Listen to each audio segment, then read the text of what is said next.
Hi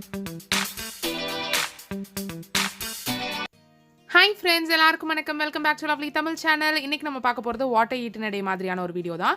ஒரு full day நான் wait லாஸ்க்கு என்ன சாப்பிட்றேன் அப்படிங்கிறத தான் உங்களோட ஷேர் பண்ணிக்க போகிறேன். ரொம்ப புதுசான ரெசிபிஸ் அப்படின்னு சொல்ல முடியாது, பட் நல்ல ஹெல்த்தியாக, நல்ல ஃபில்லிங்காக, அதே சமயம் ஈஸியாக ப்ரிப்பேர் பண்ண முடிகிற மாதிரியான ரெசிபிஸ் தான் உங்களோட ஷேர் பண்ணிக்க போகிறேன். இது எல்லாமே PCOS ஃப்ரெண்ட்லி அண்ட் இது வந்து வெயிட் லாஸ்க்கு மட்டும் இல்லை, ஒரு ஹெல்தி லிவிங், ஹெல்தி ஈட்டிங் பண்ணணும்னா கூட இது வந்து உங்களுக்கு பர்ஃபெக்டாக இருக்கும்.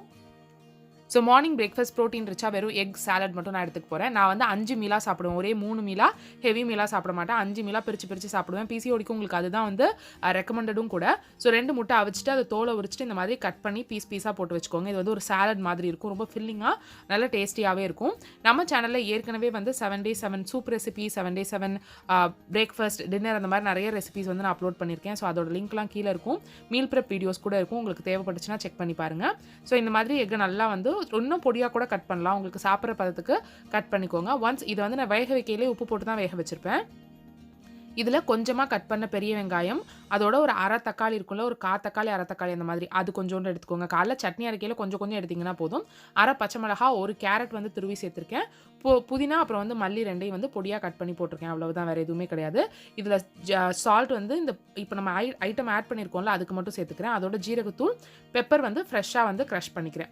ஸோ இவ்வளவு தான். இதை அப்படியே மிக்ஸ் பண்ணி சாப்பிட வேண்டியதான். இதில் வந்து லெமன் ஊற்றுனீங்கன்னா கூட ரொம்ப டேஸ்ட்டாக இருக்கும். என்கிட்ட அன்றைக்கி லெமன் இல்லை, ஸோ அதனால் இந்த மாதிரி நான் செஞ்சு சாப்பிட்றேன். 5 மீலாக சாப்பிட்றேன் அப்படிங்கிறதுனால குட்டி மீலாக தான் சாப்பிடுவேன். ஸோ இதை வந்து மிக்ஸ் பண்ணி சாப்பிட வேண்டியதான். செம்ம யம்மியாக இருக்கும், செம்ம டேஸ்ட்டாக இருக்கும், நல்ல ஃபில்லிங்காகவும் இருக்கும். செய்யறதும் ரொம்ப ஈஸி, ஒரு ஃப்ரெஷ் டேஸ்ட்டாக இருக்கும். எப்பயுமே வந்து ரொம்ப சாபராக இருக்கிற மாதிரி சாப்பிட்ற மாதிரி இல்லாமல் ஒரு ஃப்ரெஷ் டேஸ்ட்டாகவும் இருக்கும். கண்டிப்பாக ட்ரை பண்ணி பாருங்கள். அண்ட் இன்றைக்கி ரெசிபியில் எதை நீங்கள் ட்ரை பண்ணி பார்த்தீங்கனாலும் கீழே வந்து Instagram ஐடி கொடுத்துருப்பேன், பின் கமெண்ட்டில் கூட இருக்கும். அந்த ஐடிக்கு வந்து சென்ட் பண்ணுங்கள், பார்த்துட்டு எனக்கு ஹாப்பியாக இருக்கும். ஸோ இது இன்றைக்கி வந்து மார்னிங் வந்து எக் சாலடோட முடியுது. ஸோ பிரேக்ஃபாஸ்ட் முடிச்சாச்சு. இதுக்கு இடையில வந்து சாப்பிட்டுட்டு ஒரு 1 hour கழிச்சு ஒரு பெரிய கப் அளவுக்கு வெந்நீர் குடிப்பேன். இது வந்து நாள் நைட்டு ஊற வச்சப்போ எடுத்து கிளிப்பிங். நாள் நைட்டே வந்து ஏதாவது ஒரு சுண்டல் வந்து மறுநாளுக்காக ஊற வச்சுடுவேன். ஸோ அந்த சுண்டலை வந்து அவிச்சு அதை ஒரு 11:30 மணி போல் 12 மணிக்குள்ளே வந்து நான் சாப்பிட்ருவேன். இதையும் நீங்கள் அந்த சாலட் மாதிரி சாப்பிட்லாம், இல்லை எண்ணெய் ஊற்றி தாளிச்சும் சாப்பிட்லாம். ஆனால் எனக்கு இந்த மாதிரி சாப்பிட்றது ரொம்ப பிடிக்கும். ஸோ அதனால் ஒரு 11:30 மணி 12 மணி போல் இதை வந்து சாப்பிட்டுக்குவேன். ஸோ இடையில வந்து ஃபில்லிங்காக இருக்கிற மாதிரி இருக்கும். லஞ்சுக்கு வந்து இன்றைக்கி நான் வந்து உடச்ச கோதுமை இருக்குல்ல, அந்த கோதுமை குருணைன்னு சொல்லுவாங்கல்ல, அந்த குருணை வந்து எடுத்திருக்கேன். ஸோ இதோட ஒரு கப் சம அளவுக்கு இதுவும் பருப்பும் எடுத்துக்குவேன். இது வந்து இந்த பருப்பு பிசிபெலாபாத் செய்வோம்ல அந்த மாதிரி டேஸ்ட்டில் இருக்கும், ஆனால் கொஞ்சம் சூப் கன்சிஸ்டன்சியில் செய்வேன் நான். ஸோ அது வந்து எனக்கு ஃபில்லிங்காக இன்னும் டேஸ்டியாக இருக்கிற மாதிரி எனக்கு ஒரு ஃபீலிங். ஸோ நான் சூப் கன்சிஸ்டன்சியில் செய்வேன். உங்களுக்கு இதை சாதம் கன்சிஸ்டன்சியில் செய்யணும்னா தண்ணி மட்டும் நீங்கள் அளவாக ஊற்றிக்கிட்டிங்கன்னா போதும். ஸோ அதை தாளிக்கிறதுக்கு முன்னாடி இது ரெண்டையுமே ஒரு கப் போட்டு நான் தண்ணி ஊற்றி ஊற வச்சுக்க போகிறேன். ரைஸை வந்து கொஞ்சமாக குறைச்சிட்டு மில்லட்ஸ், இந்த குருணை, அப்புறம் சிகப்பரிசி இந்த மாதிரி வந்து மிக்ஸ் பண்ணி நான் ஒயிட் ரைஸை குறைச்சிட்டு இதெல்லாம் வந்து மிக்ஸ் பண்ணிக்கிறேன். அவ்வளவுதான். ஸோ இதில் வந்து நல்லெண்ணெய் வந்து 1 ஸ்பூன் ஊற்றிக்கிறேன். எண்ணெய் சேர்க்கலாமா அப்படின்னா தாராளமாக எண்ணெய், நெய் எல்லாமே நீங்கள் சேர்த்துக்கலாம். ஆக்சுவலாக டெய்லி 1 ஸ்பூன் நெய்யெல்லாம் சாப்பிட்டிங்கன்னா உங்களுக்கு ரொம்ப நல்லது. ஸோ இதில் வந்து கொஞ்சமாக ஜீரகம் மட்டும் போட்டு தாளிச்சிக்கிறேன். இதில் வந்து பச்சை மிளகா, அப்புறம் பெரிய வெங்காயம் 1 கட் பண்ணி வச்சு அதையும் வந்து போட்டு தாளித்து விட்டுக்கிறேன். உரப்பு இதெல்லாம் உங்களோட டேஸ்ட்டுக்கே இது பண்ணிக்கோங்க. ஒரு நாளைக்கு ஒரு மாதிரி சாப்பிட்டுக்கலாம். இதே தான் ரெகுலராக சாப்பிடுவேனா கிடையாது. இந்த ஐட்டம்ஸ் வச்சு வேறு மாதிரி சாப்பிடுவேன். பச்சைப்பயிறு டெய்லி எடுத்துக்கிற மாதிரி இருக்கும். அப்புறம் இந்த குருணை இதெல்லாம் வந்து எப்பயாவது, எக் வந்து டெய்லி எடுத்துக்கிற மாதிரி இந்த மாதிரி பார்த்துக்குவேன் நான். உங்களுக்கு இந்த மாதிரி வீடியோஸ் அடிக்கடி போடணுமா, weekly once what I eat in a day upload பண்ணுமான்னு கீழே கமெண்ட் செக்ஷனில் சொல்லுங்கள். ரொம்ப புதுமையான ரெசிபீஸாக இருக்காது, நான் சாப்பிட்ற ரெசிபீஸை உங்களோட ஷேர் பண்ணிக்கிறேன். ஸோ வெங்காயம், பச்சை மிளகா வதங்கினதும் அதில் தக்காளியும் அதுக்கேற்ற அளவுக்கு உப்பும் போட்டு வதக்கிக்கிறேன். நான் வந்து அந்த குருணையும் பருப்பும் எவ்வளோ போட்டனோ அதை விட நிறையா வந்து காய்கறி வந்து சேர்த்துக்குவேன். 1 கப் அது ரெண்டும் சேர்ந்து அரை கப் அது ரெண்டும் போட்டிருக்கேன்னா இது வந்து ஒரு 2 கப் 2.5 கப் இருக்கிற அளவுக்கு காய்கறி வந்து ஆட் பண்ணிக்குவேன். ஸோ வீட்டில் இருக்கிற காய்கறி இல்லை உங்களுக்கு பிடிச்ச காய்கறி இந்த மாதிரி ஆட் பண்ணிக்கோங்க. ஆட் பண்ணி கொஞ்சம் நல்லா வதக்கி விடுங்க. வதக்கி விட்டுட்டு இதில் ரொம்ப காரமாக இருக்காது. இதுக்கப்புறம் கொஞ்சமாக நான் மிளகாத்தூள் போடுவேன், அவ்வளவுதான். டேஸ்ட்டுக்கு ஏற்ற மாதிரி நீங்கள் மாற்றிக்கோங்க. இது நல்லா ஊறி இருக்குது. இப்போ இதை நான் வந்து ஆட் பண்ணிக்கிறேன். நான் பருப்புக்கு வந்து 2.5 கப், அப்புறம் வந்து குருணைக்கு வந்து 3 கப் அப்படிங்கிற அளவுக்கு தண்ணி ஊற்றுவேன். 1 கப் பருப்புக்கு 2.5 கப்பு, 1 கப் குருணைக்கு 3 கப் அந்த அளவுக்கு தண்ணி ஊற்றுவேன். ஸோ அந்த அளவுக்கு ஊற்றுனீங்கன்னா ஒரு மாதிரி சூப் கன்சிஸ்டன்சியில் வரும். அது எனக்கு ரொம்ப பிடிக்கும். உங்களுக்கு வேண்டாம் அப்படின்னா நீங்கள் சாதத்துக்கு வைக்கிற மாதிரி 2 கப் 2 கப்னு இல்லை 2 கப் 1.5 கப் அந்த மாதிரி தண்ணி அளவு வச்சுக்கலாம். ஸோ இதில் வந்து மஞ்சத்தூள் அளவாக போட்டுக்கோங்க. கொஞ்சம் வந்து காரம் கரெக்டாக இருக்கணும் அப்படிங்கிறதுக்காக கொஞ்சமாக வந்து நான் மிளகாத்தூள் ஆட் பண்ணிக்கிறேன். இது வந்து காஷ்மீரி ரெட் சில்லி தான். ஸோ ரொம்ப காரம் இருக்காது, அந்த கலர் நல்லாயிருக்கும், அப்புறம் கொஞ்சமாக காரம் கொடுக்கும் அப்படிங்கிறதுக்காக ஆட் பண்ணிக்கிறேன். இதை வந்து குக்கரில் வச்சு மூடி வச்சுடுங்க. இதுக்கு சைடிஷாக வந்து நான் இன்றைக்கி வந்து ரொம்ப சிம்பிளாக ஒரு சக்கரவள்ளி கிழங்குல ஃப்ரை பண்ண போகிறேன். உருளைக்கிழங்கு எப்படி பேஸாக நம்ம வந்து ஃப்ரை பண்ணுவோமோ அதே மாதிரி சக்கரவள்ளி கிழங்கு வந்து ஃப்ரை பண்ணிக்க போகிறேன். ஸ்வீட் பொட்டேட்டோ உங்களுக்கு வெயிட் லாஸ்க்கு ரொம்ப நல்லது. நிறைய வந்து அதில் பொட்டாசியம் அதெல்லாம் இருக்குது. ஸோ அதுக்கு ஃப்ரை பண்ணுறதுக்கு ஜீரகம், சோம்பு, அப்புறம் பூண்டு 3யும் வந்து நுணுக்கி எடுத்துக்க போகிறேன். நார்மல் ஃபுட்டாக தான் நான் சாப்பிட்றேன். ரொம்ப ஃபில்லிங்காக தான் சாப்பிட்றேன். ஆனால் இப்போ இந்த ஜான்வரி மந்தில் மட்டும் எனக்கு 3.5 கேஜி வந்து வெயிட் லாஸ் ஆயிருக்கு. ஃபெப் ஸ்டார்டிங்கில் நான் 90 கேஜி இருந்தேன். ஸோ ஃபெப்போட எண்டில் நான் எத்தனை கேஜி இருக்கேன் அப்படிங்கிறத உங்களோட ஷேர் பண்ணிக்கிறேன். ஸோ ஃபெப் ஸ்டார்டிங்லேருந்து நான் வெயிட் பார்க்கல. 1 மந்த்ஸ்க்கு ஒரு மாதத்துக்கு ஒரு தடவை பார்த்துக்குவோம் அப்படின்னு விட்டுட்டேன்.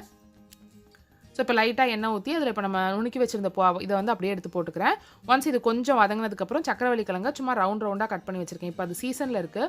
ஸோ நிறைய சூப்பில், நிறைய சாலடில், நிறைய வந்து இந்த மாதிரி எடுத்துக்கிட்டிங்கன்னா ரொம்ப நல்லது. டேஸ்ட்டாகவும் இருக்கும். சாம்பார் அந்த சூப் டைப்பில் வச்சுருக்கிற அந்த டிஷ்ஷுக்கும் இதுக்கும் வந்து காம்பினேஷன் யம்மியாக இருக்கும்.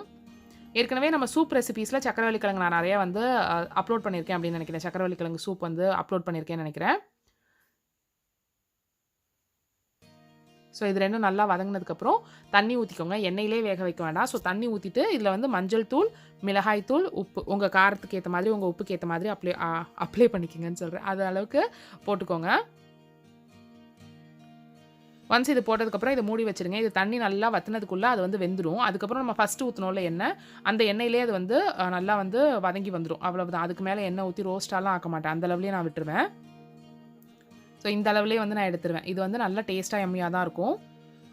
ஸோ இந்த நேரத்தில் இதுக்குள்ளே வந்து நம்மளோட அந்த சூப் கன்சிஸ்டன்சியில் இருக்கிற நம்மளோட பிசிபேலாபாத் சூப்பு வந்து ரெடி ஆகிடும். இந்த கன்சிஸ்டன்சியில் இருக்கிறது தான் எனக்கு பிடிக்கும். இதுவே வந்து ஒரு 2 மணி நேரத்தில் கொஞ்சம் இருக்கிற மாதிரி ஆகிடும். ஸோ மாமாவுக்கும் இது பிடிக்கும் அப்படிங்கிறதுக்காக நான் இந்த அளவு தான் செய்வேன். உங்களுக்கு இது பிடிக்காது, சாதம் மாதிரி எடுத்து சாப்பிட்ற மாதிரி வேணும்னா தண்ணி அளவு ஒரு டம்ளர் குறைச்சிக்கோங்க, அவ்வளவுதான். ஸோ இதுதான் லஞ்சு. சாம்பார், இப்போ சூப்புன்னு சொல்லலாம், இல்லை நீங்கள் பருப்பு சூப்புன்னு சொல்லலாம், இல்லை எது வேணாலும் சொல்லிக்கோங்க. இந்த ரெசிபி வித் வந்து சக்கரவள்ளி கிழங்கு வறுவல், அப்புறம் கொஞ்சோண்டு ஊறுகாய் வச்சுருக்கேன். இதுதான் வந்து லஞ்சு. ஸோ லஞ்ச் முடிச்சுட்டு ஒரு 3 மணி போல் மாமா வந்து ஹோட்டல் கிளம்புவாங்க. ஸோ அந்த டைம் வந்து பால் 2 பேருக்கும் சேர்த்து எடுத்துக்குவேன். இப்போ காலையிலேருந்து பால் எடுத்துக்க மாட்டோம், இப்போ எடுத்துக்குவேன். ஸோ உங்கள் வீட்டில் இந்த மாதிரி பசும்பால் கிடைக்கிது அப்படின்னா எனக்கு வந்து தோப்புலேருந்து ஆத்தா கொண்டு வந்து கொடுப்பாங்க. இந்த ஆடையை வந்து எடுத்து வச்சுக்கிட்டே இருங்க. அடுத்தடுத்த இதில் வந்து நான் இந்த மாதிரி உங்களுக்கு பிடிச்சிருக்கு, இந்த மாதிரி ரெகுலராக நான் வந்து ரொட்டீனாக வந்து வாட்டர் ஈட்டினடி அப்லோட் பண்ணுறேன்னா இதில் வெண்ணெய் எடுக்கிறது, நெய் எடுக்கிறது எப்படிங்கிறதுலாம் நான் உங்களோட ஷேர் பண்ணிக்கிறேன். இதில் என்னென்ன மாதிரி ரெசிபிஸ் செய்வேன், இந்த க்ரீமெல்லாம் இதில் போடுவேன்னு ஷேர் பண்ணிக்கிறேன். ஸோ இது இந்த மாதிரி பாலில் எடுக்கிறதுல ஆத்தா செய்கிற நெய் தான் இது. ஸோ உங்களால் வீட்டில் காய்ச்ச முடிஞ்சிச்சுன்னா டெய்லி 1 ஸ்பூன் வந்து 1 டேபிள் ஸ்பூன் 1 டீஸ்பூன் அளவுக்கு எடுத்துக்கோங்க. அண்ட் நான் முக்கியமாக இந்த 1 மந்தில் பண்ண டயட்டில் சேஞ்சஸ் எது அப்படின்னு பார்த்தீங்கன்னா ஒயிட் சுகரை சுத்தமாக அவாய்ட் பண்ணுது. ஸோ இது வந்து நந்தினியும் கௌசியும் வந்து அந்த பூஸ்ட்டுக்காக நான் வந்து அந்த ஜீனி வந்து வச்சுருக்கேன். நானும் மாமாவும் சுத்தமாக கருப்பட்டி மட்டும்தான் யூஸ் பண்ணுறோம். கருப்பட்டி வந்து இங்கே ஆத்தாவுக்கு தெரிஞ்சவங்க வந்து எனக்கு கொஞ்சம் அந்த மரத்துலேருந்தே பனை மரத்துலேருந்தே எடுத்து கொடுக்குறாங்க. ஸோ அங்கேருந்து எடுக்கிறதுல அதுலேருந்து செய்கிறாங்க. ஸோ அதை ஆத்தா வந்து உருக்கி அதை அப்படியே மொத்த கருப்பட்டியாக வச்சுருந்தோம்னா செய்ய முடியாதுல்ல. ஸோ அதனால் உருக்கி வெந்நீரில் காய்ச்சி இந்த மாதிரி கொடுப்பாங்க. இதை ஃப்ரிட்ஜில் வந்து more than 6 monthsக்கு ஸ்டோர் பண்ணலான்னு சொன்னாங்க. ஸோ அது ஒரு ஸ்பூன் எடுத்து அதில் மிக்ஸ் பண்ணிவிட்டு அதுக்கப்புறம் இது பண்ணுவோம். கருப்பட்டி நீங்கள் யூஸ் பண்ணுறீங்கன்னா பால் வெதுவெதுன்னு தான் இருக்கணும். ரொம்ப சூடாக ஊற்றினாலும் தெரிஞ்சிடும், ரீஹீட் பண்ணாலும் தெரிஞ்சிடும். ஸோ கொஞ்சமான பாலில் 2 பேருக்கும் கலந்துட்டு ஸோ பால் வந்து இந்த நேரத்தில் எடுத்துக்குவேன். நெக்ஸ்ட்டு ஒரு 6 o'clock 6:30 போல் ஒரு கப் சூப் மாதிரி எடுத்துக்கிறேன். இது வந்து உங்களுக்கு ரொம்ப ப்ராசஸ் இருக்கிற மாதிரி செய்யலாம். ஆனால் 1 கேரட், 1 உருளைக்கிழங்கு, சக்கரவள்ளி கிழங்கு, ஒரே ஒரு 2 பூண்டு, ஒரு வெங்காயம், அந்த மாதிரி ஒரு 5 minutes ஜாப் தான். ஸோ கஷ்டமாலாம் இருக்காது, சட்னு முடிகிற மாதிரி தான் இருக்குது. இந்த மாதிரி இருக்கிறப்போ உங்களுக்கு ஃபில்லிங்காகவும் இருக்கும், அதே சமயம் ஹெல்தி வேல வெயிட் லாஸ் ஆகிற மாதிரியும் இருக்கும். இல்லை நீங்கள் ஒரு ஹெல்தி டயட் எடுக்கிறீங்க, வெயிட் மெயின்டைன் பண்ணணும்னு நினைக்கிறீங்கனாலும் இது வந்து ரொம்ப சூப்பராக இருக்கும். ஸோ இதில் கொஞ்சம் ஜீரகம் போட்டு, உப்பு போட்டு, தண்ணி ஊற்றி ஒரு 4-5 விசில் விட போகிறேன், அவ்வளவுதான். ஸோ 4-5 விசில் இதை விட்டதுக்கப்புறம் நல்லா மெத்துன்னு வெந்திருக்கணும். அந்த கன்சிஸ்டன்சி வந்ததுக்கப்புறம் நம்ம எடுத்துடலாம். ஸோ கொஞ்சம் ஆறுனதுக்கப்புறம் இதை வடிகட்டி எடுத்துக்கோங்க. அந்த குக்கரில் இருக்கிற தண்ணியை அதிலே விட்டுருங்க. அதை வந்து எடுத்தெல்லாம் இது பண்ண வேண்டாம். இந்த மாதிரி அமுக்கிற பதத்தில் நல்லா வெந்திருக்கணும். அந்த மாதிரி இருக்கிறதுல பிளெண்டரில் எடுத்துக்கோங்க. நீங்கள் பார்த்தீங்கனாலே தெரியும், சும்மா ஒண்டர் ஷெஃபோட ஒரு சின்ன பிளெண்டரில் தான் நான் இது பண்ணுறேன். ஒருத்தருக்கு செய்கிற அளவுக்கு தான் நான் வந்து செய்கிறேன். இந்த டைமில் மாமா ஹோட்டல் போயிடுவாங்க. இதுக்கப்புறம் செய்கிறதுலாம் அவங்க வந்து சாப்பிட மாட்டாங்க. ஸோ அதனால தான். ஸோ கொஞ்சோண்டு தண்ணியை நான் எடுத்து வச்சுக்கிறேன். எடுத்து வச்சுட்டு இந்த பல்ப் அடிச்சிருக்கோம்ல, இந்த வடிகட்டினதை திருப்பி அதே தண்ணியில் ஊற்றி கொதிக்க விடுறேன். இந்த தண்ணி எடுத்து வச்சது வந்து திருப்பி இதை சும்மா கழுவி ஊற்றுறதுக்கு தான். எக்ஸ்ட்ரா தண்ணி ஊற்றினா ஒரு மாதிரி க்ரீமி டெக்ஸ்சர் இருக்காது, ரொம்ப தண்ணியாகிடும் சூப்பு. ஸோ அதில் இருக்கிற தண்ணியே எடுத்து அதை கழுவி ஊற்றுறேன், அவ்வளவுதான்.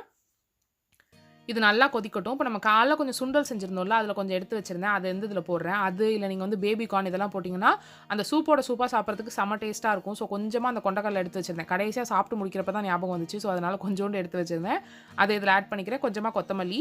இதை கொஞ்சம் நேரம் கொதிக்க விட்டுட்டிங்கன்னா அவ்வளவுதான், முடிஞ்சிடுச்சு. ஸோ இதில் வந்து இதை ஒரு பவுலில் ட்ரான்ஸ்ஃபர் பண்ணிக்கோங்க. இதில் பெப்பரும் சில்லி ஃப்ளேக்ஸும் ஆட் பண்ணிக்கோங்க. உங்களோட காரத்துக்கு ஏற்ற மாதிரி பெப்பரும் சில்லி ஃப்ளேக்ஸும் ஆட் பண்ணிக்கோங்க. உங்களுக்கு சில்லி ஃப்ளேக்ஸ் டேஸ்ட் பிடிக்காதுன்னா பெப்பர் மட்டும் ஆட் பண்ணிக்கோங்க. இல்லை பெப்பர் பிடிக்காதுன்னா சில்லி ஃப்ளேக்ஸ் மட்டும் ஆட் பண்ணிக்கோங்க. எனக்கு ரெண்டும் சேர்ந்து இருக்கிறது பிடிக்கும். ஸோ இது ரெண்டையும் சேர்ந்து மிக்ஸ் பண்ணி சாப்பிட வேண்டியதான். செம்ம சூப்பராக இருக்கும். ஒரு இனிப்பு தன்மை அதெல்லாம் இருக்கவே இருக்காது. சில்லி ஃப்ளேக்ஸ்னால நல்ல ஒரு இதாக இருக்கும். ஈவினிங் டைமில் சாப்பிட்றதுக்கு நல்ல ஒரு சூப்பர் சூப் அப்படின்னு சொல்வேன். இன்னும் சூப் வெரைட்டிஸ் வந்து நம்ம சேனலில் நிறைய அப்லோட் பண்ணியிருக்கேன். உங்களுக்கு வேணும்னா செக் பண்ணி பாருங்கள். அண்ட் இது வந்து காலையிலே ஊற வச்சுருது. நைட்டு வேணும்னா காலைல ஊற வச்சுடுவேன். காலைல வேணா நைட்டு ஊற வச்சுடுவேன். ஸோ பச்சைப்பயிறு 1 கப் எடுத்துக்கிறேன். அதில் வந்து சும்மா ஒரு 2 ஸ்பூன் அளவுக்கு அரிசி இல்லைனா திணை, சாமை எது வேணாலும் நீங்கள் ஆட் பண்ணிக்கலாம். ஒரு முறுமுறுப்பு தன்மை கொடுக்கறதுக்கு, ஒரு பேட்டராக வரதுக்காக தான் ஆட் பண்ணுறோம். சும்மா ஒரு 2 ஸ்பூன் அளவுக்கு அரிசி ஆட் பண்ணிக்கோங்க. ஆட் பண்ணிவிட்டு தண்ணி ஊற்றி ஊற வச்சுடுங்க. ஒரு 6 to 7 hours வரைக்கும் ஊறணும். நைட்டே ஃபுல்லாக ஊற வைக்கலாம். இல்லை நீங்கள் ஈவினிங்க்கு செய்கிறதுக்கு காலையிலே ஊற வச்சிடலாம். நல்லா 2 அலசிட்டு தண்ணி ஊற்றி ஊற வச்சுடுங்க. எனக்கு பச்சைப்பயிறு வந்து ரொம்ப பிடிக்கும். ரொம்ப ஃபில்லிங்காகவும் இருக்கும். ரொம்ப டேஸ்டியாகவும் இருக்கும். பச்சைப்பயிறு பணியாரம் எத்தனை ரெசிபி வந்து எத்தனை வீடியோவில் நான் காமிச்சிருக்கேன்னு தெரியல. அந்தளவுக்கு எனக்கு ரொம்ப பிடிச்ச ரெசிபி. உங்களுக்கு பிசிஓடி தைராய்டுலாம் இருக்குன்னா ஒரு சூப்பர் ஃபுட் நீங்கள் டெய்லி எடுத்துக்கிறதுல இன்டேக் பண்ணிக்கிறதுக்கு ரொம்ப நல்லது. ஸோ இப்போ இது வந்து நல்லா ஊறிருக்கு. இதையும் அதே ஒண்டர் ஷெஃப் ஜாரில் தான் நான் அரைக்கிறேன். எல்லாமே ரொம்ப கொஞ்சம் கொஞ்சமான குவான்டிட்டியில் செய்கிற அளவு தான். ஸோ இதில் வந்து கொஞ்சம் ஜீரகம், வெங்காயம், பூண்டு, கொஞ்சமாக இஞ்சி, பச்சை மிளகா, அப்புறம் கருவேப்பிலை, கொத்தமல்லி, கொஞ்சம் புதினா எல்லாம் சேர்த்து போட்டு அரைச்சிக்கிறேன். 2 ஷிஃப்ட்டாக அரைக்கணும். ஏன்னா 1 கப் அளவுக்கு நம்ம மாவு போட்டிருந்தோம். ஸோ 2 ஷிஃப்ட்டாக அரைக்கணும். ஃபஸ்ட்டு ஷிஃப்ட்டில் கொஞ்சமாக இந்த பச்சைப்பயிறு எடுத்து இந்த ஐட்டம் எல்லாமும் சேர்த்து நான் அப்படியே அரைச்சிடுறேன். ஸோ கருவேப்பிலை, கொத்தமல்லி, புதினாலாம் உங்களோட டேஸ்ட்டுக்கு ஏற்ற மாதிரி தான். எனக்கு அது பிடிக்கும் அப்படிங்கிறதுக்காக நான் அதெல்லாம் ஆட் பண்ணுறேன். ஸோ இது இந்த மாதிரி நல்லா மையாக அரைச்சி எடுத்துக்கோங்க. ஒன்ஸ் ஃபஸ்ட்டு செட் வந்து எடுத்ததுக்கப்புறம் மீதி இருக்கிற பச்சைப்பயிரில் வந்து மறுபடியும் எதுவும் போடணும், உப்பெல்லாம் போடணுன்னா நான் அதையும் போட்டுட்டு மறுபடியும் அதையும் பேட்டராக்கி எடுத்துக்க போகிறேன். இதான் பேலன்ஸ் இருக்கிற பச்சைப்பயிறு. ஸோ இது ரெண்டையுமே எடுத்துகிட்டு அந்த மிக்ஸி ஜார் இருக்குல்ல, அந்த ஜாரை கழுவிட்டு அந்த தண்ணியே ஊற்றி நான் வந்து ஒரு தோசை பேட்டர் அளவுக்கு கொண்டு வந்துக்குவேன். மிக்ஸிலேயே அரைச்சோம்னா கொஞ்சம் தண்ணியாக இருக்கும். பிளெண்டரில் அரைக்கிறதுனால கொஞ்சம் கெட்டியாக தான் இருக்கும். ஸோ இதை நான் புளிக்கெல்லாம் வைக்க மாட்டேன். வேறு யாரும் புளிக்க வைப்பாங்களான்னு தெரில. நான் அப்படியே தான் ஊற்றிடுவேன். பேலன்ஸ் மாவை ஃப்ரிட்ஜில் வச்சு ஊற்றுவேன். பட் அப்போ வந்து புளிச்சு வச்சு ஊற்ற மாட்டேன்.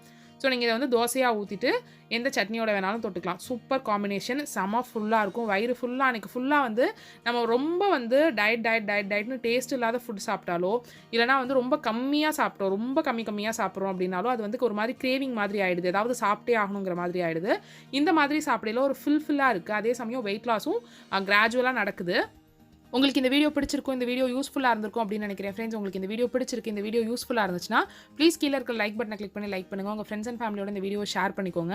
இந்த வீடியோ பிடிக்கல, இதில் ஏதாவது தப்பு இருக்குன்னா டிஸ்லைக் பட்டனை கிளிக் பண்ணுங்கள். ரெண்டில் ஏதாவது ஒரு பட்டனை கிளிக் பண்ணுங்கள். அண்ட் உங்களுக்கு இதில் எது பிடிச்சிருந்துச்சு அப்படிங்கிறத கமெண்ட் செக்ஷனில் சொல்லுங்கள். படிக்கிறதுக்கு எனக்கு ரொம்ப ஹாப்பியாக இருக்கும். தேங்க்யூ ஸோ மச் ஃபார் வாட்சிங். நம்ம சேனலுக்கு புதுசாக இருக்கீங்க, இந்த மாதிரி கண்டென்ட் பிடிக்குதுன்னா சப்ஸ்கிரைப் பண்ண மறக்காதீங்க. பாய்.